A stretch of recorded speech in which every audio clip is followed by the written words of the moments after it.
Graça e paz, amém, queridos? Queria compartilhar com vocês a palavra do Senhor nessa noite e, de uma forma especial, declarar para o seu coração, declarar para a sua família, declarar para a sua casa, sua vizinhança, que o Senhor reina, Ele vive. Amados, a despeito de tudo que está acontecendo aqui nesses dias, é preciso que a gente se lembre que nós temos um Redentor.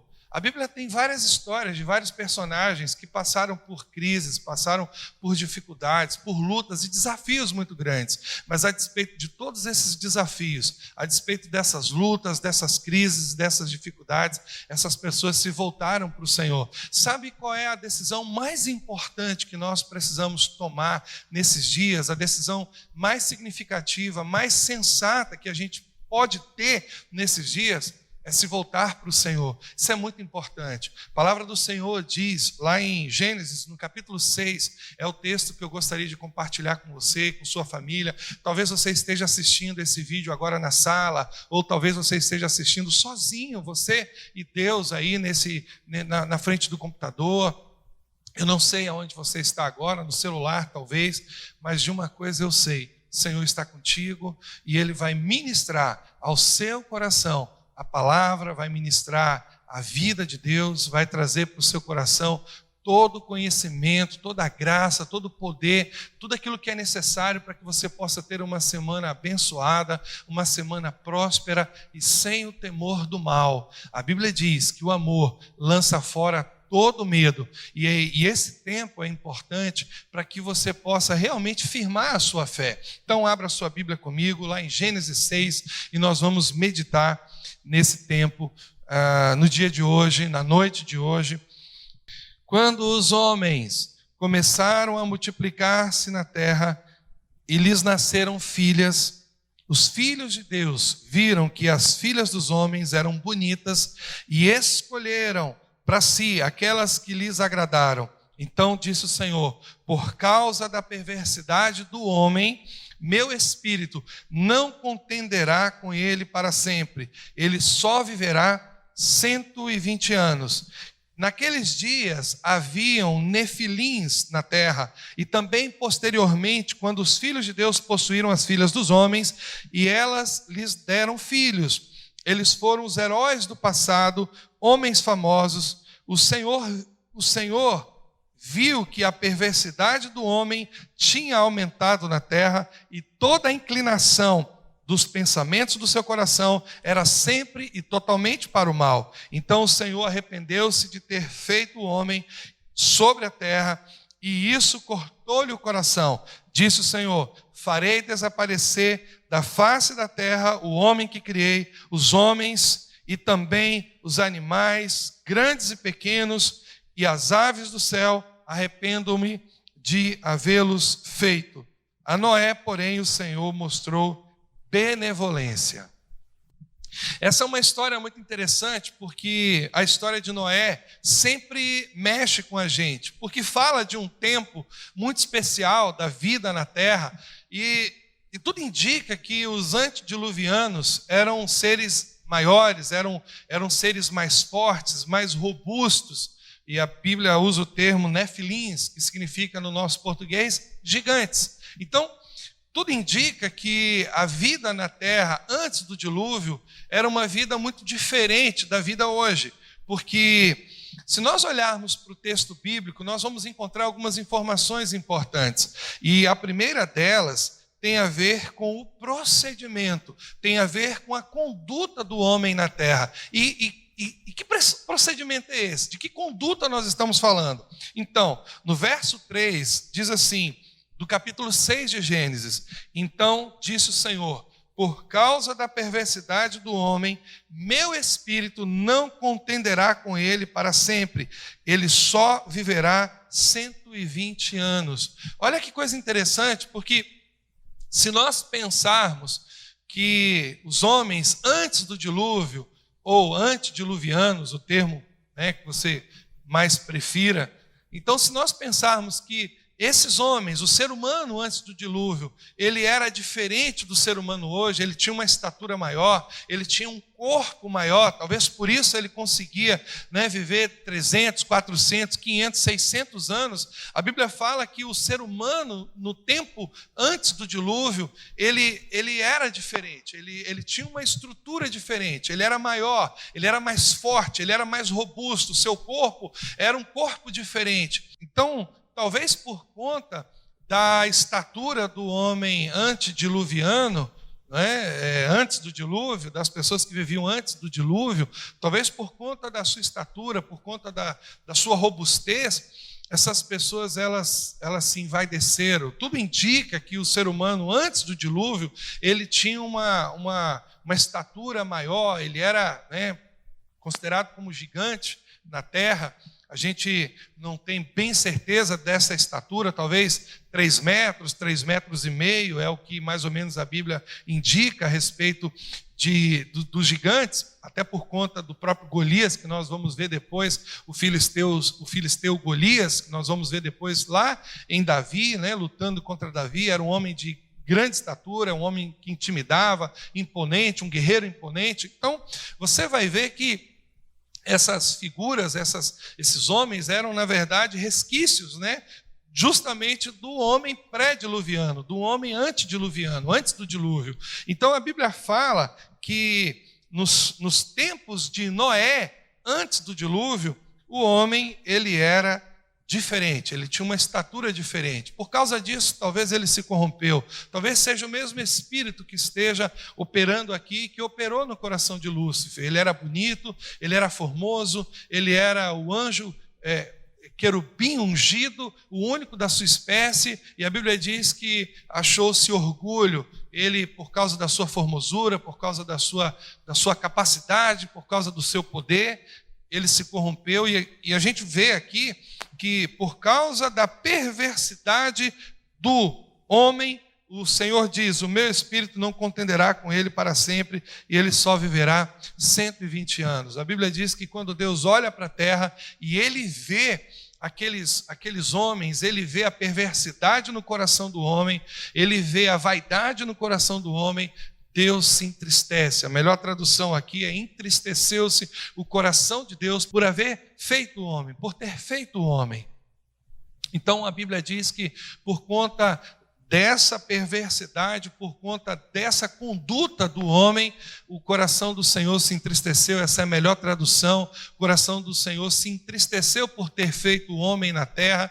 Essa expressão, arrependeu-se, a Bíblia diz que Deus não é homem para que se arrependa. Então, essa tradução não é a melhor tradução é: o coração do Senhor se entristeceu por haver feito o homem na terra. E o que Deus fez? Então Deus, olhando para a terra, viu que toda a humanidade, toda ela, se você for observar o verso 6, diz assim: o Senhor viu que a perversidade do homem tinha aumentado na terra e que toda a inclinação dos pensamentos do seu coração era sempre e somente para o mal. Você pode imaginar toda a terra, todos os homens da terra, as mulheres, as crianças, todas as pessoas que haviam na terra, o coração dessas pessoas se inclinou, na verdade, sempre e somente para o mal. Essa foi a percepção de Deus a respeito do homem, e por conta disso, Deus resolveu destruir o homem da face da terra. Mas olhando para a terra, como diz a palavra do Senhor, os olhos do Senhor passam por toda a terra para mostrar-se forte para com aquele cujo coração é perfeito para com ele. Olhando para a terra, Deus viu um homem, Deus viu uma família, Deus viu o coração de Noé. E como era o coração de Noé? A Bíblia diz, no verso 9, que Noé era um homem justo, íntegro e temente a Deus, andava com Deus, era um homem íntegro entre o povo da sua época e andava com Deus. Isso é muito importante porque foi o que Deus viu. Deus, olhando para a terra, olha para a terra e ele vê o quê? Perversidade maldade e iniquidade no coração das pessoas. Mas olhando para Noé, olhando para a casa de Noé, ele viu um homem justo, íntegro entre o povo da sua época. Você sabe que muitas vezes o meio é uma influência poderosa para as pessoas. Muitas pessoas são influenciadas pelo meio que vive. E é interessante que Noé, ele não se deixou levar pelo meio. Noé não se corrompeu. Noé não olhou para trás. Noé não disse assim, está todo mundo fazendo, está todo mundo vivendo a mesma coisa, está todo mundo andando pelo mesmo caminho, está todo mundo fazendo. Então não tem jeito, todo mundo se perdeu, se corrompeu. Por que eu vou ser só a única vela acesa? Por que eu vou ser a única luz? Por que eu vou ser só o farol? Só eu sozinho eu não vou conseguir. Mas Noé não pensou assim. Noé pensou que ele era a luz de Deus. Noé entendeu o propósito de Deus. Noé entendeu o seu papel naquela geração. Ainda que tenha só você na sua casa, ainda que tenha só você nesse bairro, ainda que tenha só você nesse condomínio, só você nesse apartamento, mas continue firme, continue brilhando, continue sendo a luz do Senhor nessa terra, continue sendo a esperança, continue sendo a voz profética, continue sendo a graça, continue sendo a palavra de Deus, continue sendo o farol do Senhor. Sabe por quê? Porque quando o Senhor olha dos céus para a terra e ele vê um justo, ele vê um único justo, a Bíblia diz que o coração do Senhor se compadece. Amados, Deus não é injusto, Deus não vai tomar todo mundo pela mesma coisa. Ele consegue discernir o justo do ímpio, ele consegue discernir o bem do mal. Deus consegue olhar para os corações das pessoas e enxergar e ver dentro do coração das pessoas. O Senhor olhou para o coração de Noé e o que Deus viu, Deus se agradou. Por isso Deus deu a Noé uma estratégia e Deus poupou a vida de Noé. Sabe, amados, que é importante nesses dias entendermos que nós somos a expressão de Deus nessa terra. Você, preste atenção no que eu vou te falar agora. Olha o que está acontecendo, olha como o mundo está se movendo. O mundo inteiro, meu irmão, está agora guardado, o mundo inteiro está agora dentro de casa. As pessoas estão dentro das suas casas, estão preocupadas a respeito do que está acontecendo na terra. Pastor, será que isso é um castigo de Deus? Será que isso é a mão de Deus pesando na terra? Amados, preste atenção, nós vivemos num mundo caído, então vírus, pestes, bactéria, doença, todas essas coisas estão na terra, nós estamos sujeitos a essas coisas. Eu não entendo isso como um castigo de Deus, porque se fosse um castigo de Deus, e a Bíblia diz que em todo o Antigo Testamento, quando o Senhor estava castigando o ímpio, quando o Senhor estava punindo o ímpio, ele poupava os seus filhos. Preste atenção nas pragas do Egito, olha para o Egito, olha para a Bíblia, olha para o passado, para de falar besteira, para de atribuir o mal a Deus. Amados, Deus não é responsável pelo coronavírus, Deus não é responsável por um acidente, Deus não é responsável por um meteoro que cai do céu e atinge a casa de alguém, ou por um raio que caiu do céu. Para com isso. Olha, cuidado com essas atribuições de um Deus vingativo, de um Deus que está punindo a terra. Amados, Deus ele pune, Deus ele castiga, Deus ele disciplina, mas é sempre para trazer para o caminho, é sempre para trazer de volta. Que história é essa de que Deus botou esse câncer para que a pessoa possa se voltar para ele? Isso não é bíblico, meu amado. A Bíblia diz que todo dom perfeito, toda boa dádiva vem do alto, do Pai das luzes, onde não há mudança nem sombra de variação. O que isso significa? O mesmo Deus do passado que cuidou daquele povo no deserto, o mesmo Deus amoroso, o mesmo Deus que quando aquele povo lá no tempo dos juízes, eles se rebelavam contra o Senhor, a Bíblia diz que eles eram entregues nas mãos dos inimigos, mas depois, quando eles se arrependiam, o Senhor se voltava para eles. Esse é o nosso Deus, é o Deus que está aberto. Então nós precisamos entender nesse tempo que essas predições, essas profecias de que Deus está castigando a terra, de que Deus está punindo a terra. Olha para Lucas. Lucas diz o quê? Que nos últimos tempos aconteceriam o quê? Terremotos, fomes, epidemias. epidemias. A Bíblia fala sobre isso, Lucas 21:11. Se você olhar para o texto, está lá.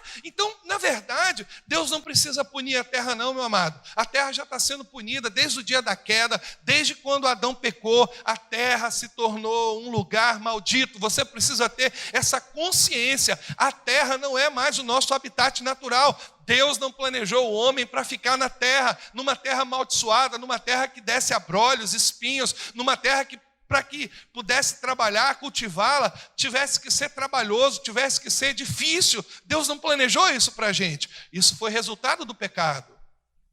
A terra se tornou maldita. A terra se tornou um ambiente estranho para nós.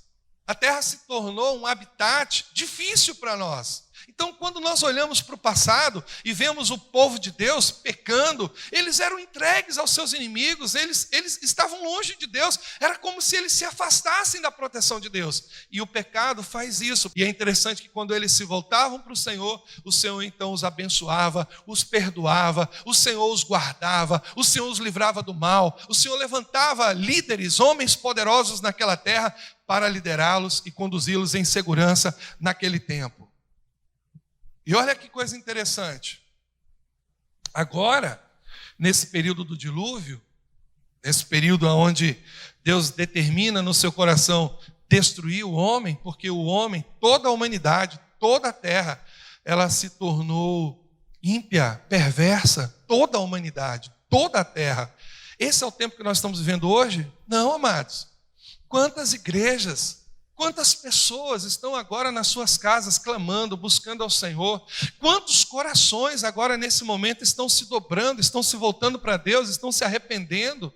Quantas pessoas estão agora nesse momento parando as suas vidas, parando essa loucura que estavam vivendo? Vocês acreditam que há pessoas que moram no mesmo andar, no mesmo prédio, né, no mesmo corredor e não se conhecem, mas agora, por conta desse tempo, por conta do coronavírus, por conta desse vírus, não é, maldito que está assolando as nações, está assolando o Brasil, as pessoas estão mandando mensagens umas para as outras: olha, vamos orar, vamos tirar um tempinho para a gente buscar a Deus juntos, você aí na sua casa e eu aqui na minha. E elas então ligam o áudio do telefone, elas fazem uma conferência, elas se reúnem, elas vão para as varandas, elas cantam. Agora mesmo nós recebemos um vídeo tremendo do pastor Carlos Bezerra Júnior. Ele mandou para a gente um vídeo, colocou no grupo dos pastores da Comunidade da Graça, mostrando a favela lá no Rio de Janeiro, o Complexo do Alemão, eles cantando, né, adorando ao Senhor, porque Ele vive, né, eles adorando, botaram lá a música do Fernandinho e começaram a louvar, a clamar ao Senhor. Que coisa linda, é de arrepiar, vendo aquele povo tão sofrido, aquele povo que passa tanta dificuldade, um povo tão humilhado, se voltando para o Senhor. Sabe o que o Senhor quer? Que as casas nos condomínios de Alphaville, as casas nos condomínios ricos dessa cidade, da nação, também se voltem para o Senhor. Esse é o tempo que toda a terra precisa se voltar para o Senhor. É um tempo onde as pessoas estão se aproximando, revendo valores, revendo conceitos. É um tempo onde as pessoas estão agora preocupadas umas com as outras. Você está vendo o nível de solidariedade que está acontecendo no mundo? Como as pessoas estão preocupadas umas com as outras? Aqui mesmo na igreja, nós paramos tudo, paramos os cultos, obedecemos às autoridades, mas a igreja está preocupada com as necessidades das pessoas. E nós estamos levantando uma equipe de homens e mulheres para estarem orando, para estarem clamando, para estarem juntando mantimentos, porque pode haver necessitados entre nós, pode haver pessoas que não têm dinheiro para comprar comida, porque parou tudo, parou o comércio, né? As pessoas não estão indo para as ruas, elas não estão comprando, não estão vendendo, as lojas fecharam, os shoppings fecharam, as igrejas fecharam, mas o nosso coração não pode se fechar para o Senhor. E nós precisamos nos lembrar que há irmãos necessitados entre nós. Agora a igreja vai mostrar o coração de Jesus. Agora a igreja vai mostrar o caráter de Jesus. Agora a igreja, ela está sendo desafiada a mostrar a generosidade de Jesus. Tem muita gente preocupada com a arrecadação da igreja, com a queda da arrecadação. Não vai abrir, não vai fechar a igreja, não vai terminar os cultos, não vai encerrar os cultos, porque estão preocupados com isso. Essa não deve ser a nossa preocupação. A preocupação de Deus é com pessoas. A preocupação do coração de Deus é como está o necessitado, como está o aflito, como está aquele que necessita na igreja. Essa é a preocupação de Deus e essa é a nossa preocupação também. Por isso você está sendo desafiado e sendo confrontado com a generosidade do mundo. Perceba que as pessoas estão se preocupando com os vizinhos. Elas estão se preocupando. Tem muita gente ainda que não entendeu, a ficha não caiu. Que está correndo para os mercados, está correndo para as farmácias, comprando todo o gel que pode, comprando tudo. Não é isso. Ei, calma. Espera aí. Esse é um tempo que Deus quer ver o que está no nosso coração. Os tempos de crise, os desafios, as dificuldades, os tempos difíceis servem para revelar o coração das pessoas, o coração da igreja, o coração dos líderes. Como é que está o coração das pessoas? Então, Deus olha para a humanidade. A humanidade está corrompida. Mas Deus olha para Noé. E o que acontece com Noé? Noé é destruído também? Noé vê sua casa sendo inundada, seus filhos sendo levados pela enxurrada. É isso que acontece na palavra? É isso que a palavra nos diz? Não. Não foi isso. A palavra nos diz que o Senhor deu a Noé uma estratégia. E que estratégia foi essa? Construir uma arca. A Bíblia diz que Noé gerou 3 filhos, Sem, Cão e Jafé. A terra, versículo 11 de Gênesis 6, se você está com sua Bíblia aberta aí, deixa ela aberta. A Bíblia diz assim, ora, a terra estava corrompida aos olhos de Deus e cheia de violência. Ao ver como a terra se corrompera, pois toda a humanidade havia se corrompido em sua conduta, Deus disse a Noé: darei fim a todos os seres humanos, porque a terra encheu-se de violência por causa deles. Eu destruirei a terra. Você, porém, fará uma arca de madeira de cipreste. Fará uma arca de madeira de cipreste. Divida-a em compartimentos e revista-a de piche por dentro e por fora. Faça-a com 130 metros de comprimento, 22 metros e meio de largura, 13 metros de altura. E Deus foi dando a estratégia. E ele diz: eis que vou trazer águas sobre a terra, dilúvio, para destruir, debaixo do céu, toda criatura que tem fôlego de vida. Tudo que há na terra perecerá, mas com você estabelecerei a minha aliança, e você entrará na arca com seus filhos, sua mulher e as mulheres de seus filhos. Coisa tremenda. Meu coração chega a se emocionar, porque quando nós olhamos para esse texto e vemos as pessoas perdidas, muitas vezes perdidas na violência, perdidas e longe de Deus, nós lembramos que nesse tempo Deus tem uma aliança com a igreja. Preste atenção no que eu vou te falar agora. Deus tem uma aliança com a igreja, com você. Deus tem uma aliança com a sua família. Deus tem uma aliança com a sua casa. Deus tem aliança com seus irmãos. Amados, Deus é Deus de aliança. Deus é um Deus que Ele olha para a terra, Ele consegue discernir todo o espírito de violência, toda a maldade, toda a perversidade no coração das pessoas, mas Ele também consegue discernir um povo que anda no seu caminho, um povo que anda com Ele, um povo que busca, um povo que o adora. Então, nesse tempo, qual é a nossa conduta? Qual é o nosso chamado como igreja? Qual é o chamado do Senhor? Portanto, ide, fazei discípulos de todas as nações, batizando-os em nome do Pai, do Filho e do Espírito Santo, ensinando-os a observar todas as coisas. E a promessa é: eis que estou convosco todos os dias, até a consumação dos séculos. Diferente desse tempo de Noé, que a aliança envolveu apenas Noé, sua mulher, seus filhos e as mulheres dos seus filhos? A aliança hoje é com a igreja. E o Senhor está dizendo que nós temos um chamado para chamar essa geração que está distante dele para perto do seu coração. A aliança do Senhor hoje é com a igreja. E o que ele fala na sua palavra? A minha casa, a casa do meu pai, tem muitas moradas. Amados, o espaço é grande, o reino de Deus é diferente da arca.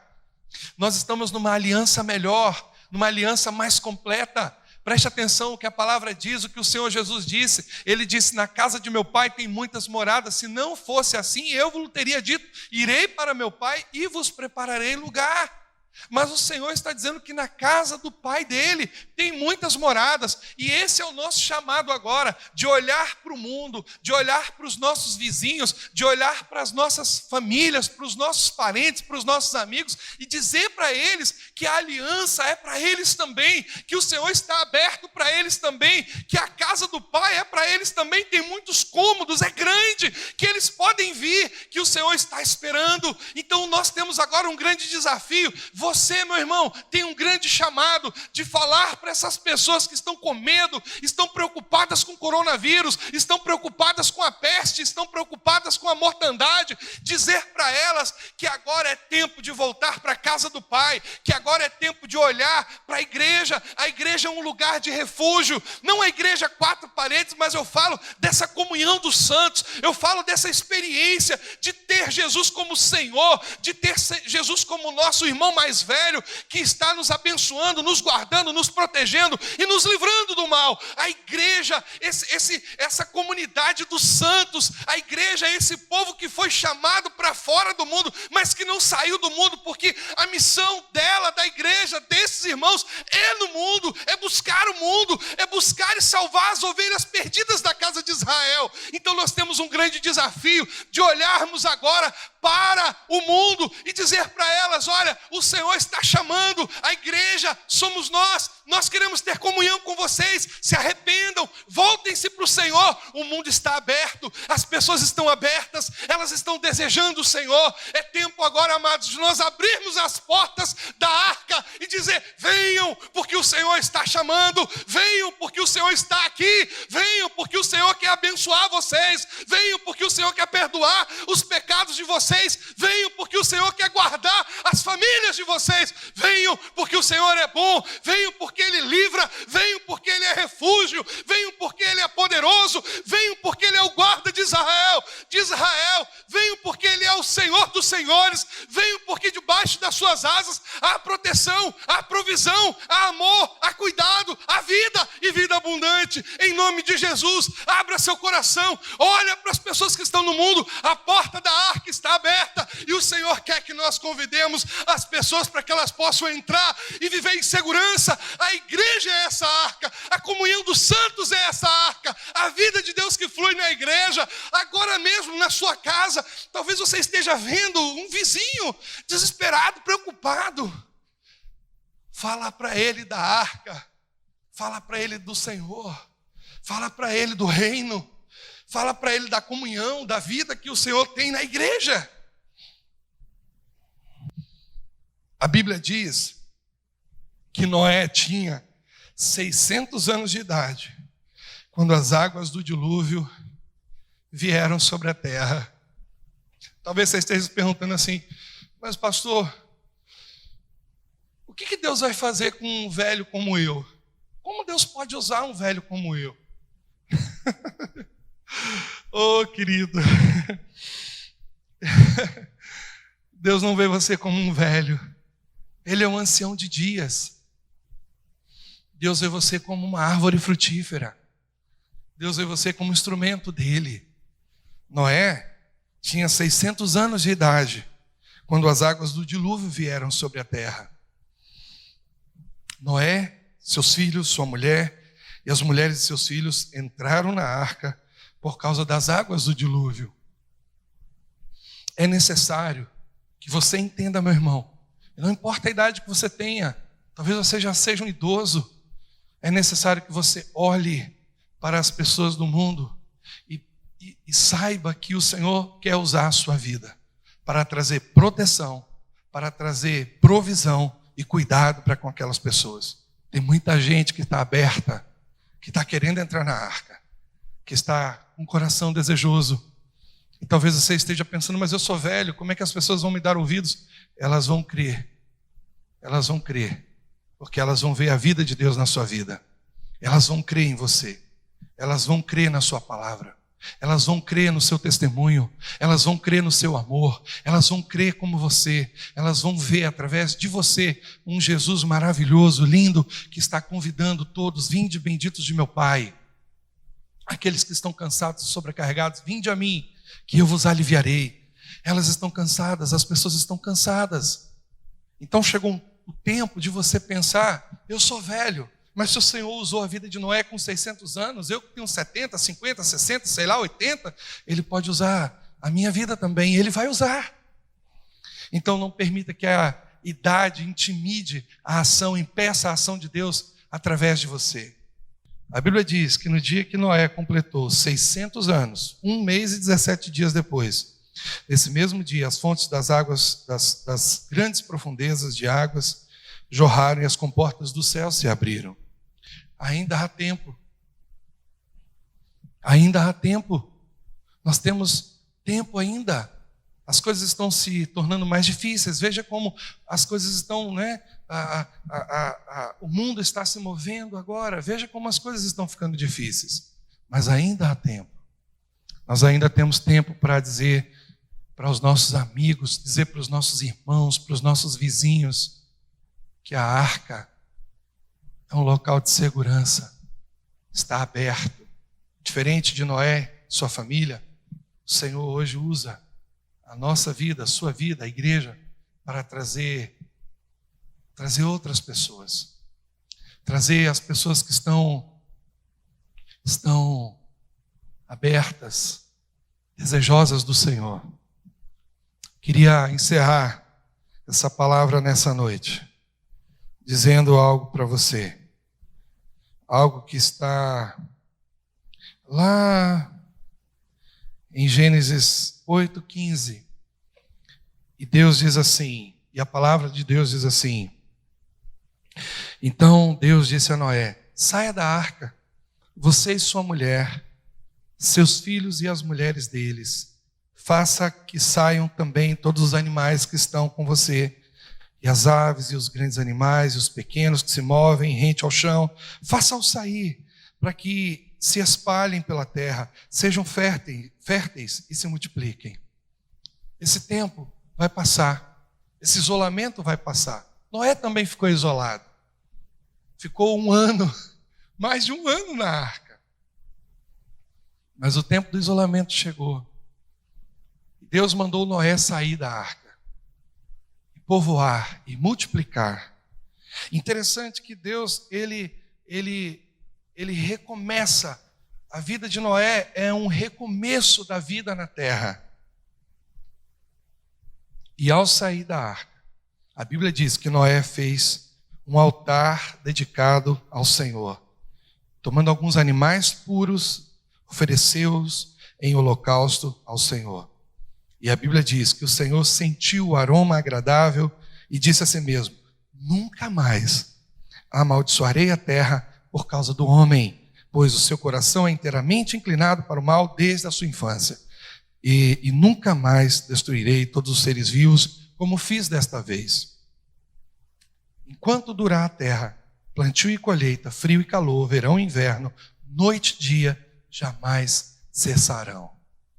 Essa é a promessa de Deus. Não se preocupe, coronavírus não vai destruir a terra. Não vai. Deus prometeu aqui que nunca mais Ele iria destruir a vida humana na terra. Porém, esse é um tempo que nós precisamos aproveitar para que, após a saída da arca, a saída do isolamento, nós sejamos adoradores, mais comprometidos com Deus, mais dedicados ao seu altar. Sejamos maiores, mais fortes, mais dedicados. Essa é a palavra do Senhor nessa noite, para a sua vida. Essa é a palavra do Senhor. Deus quer que você saia da arca. O corona vai passar, o dilúvio vai passar, e é necessário que nós saiamos da arca com um novo coração. Um coração que crê que o Redentor vive. Um coração disposto, um coração que está voltado para o Senhor. Um coração que crê naquele que vive. Ele vive. O Senhor vive. Ele se levantará. Porque Ele vive, eu posso crer.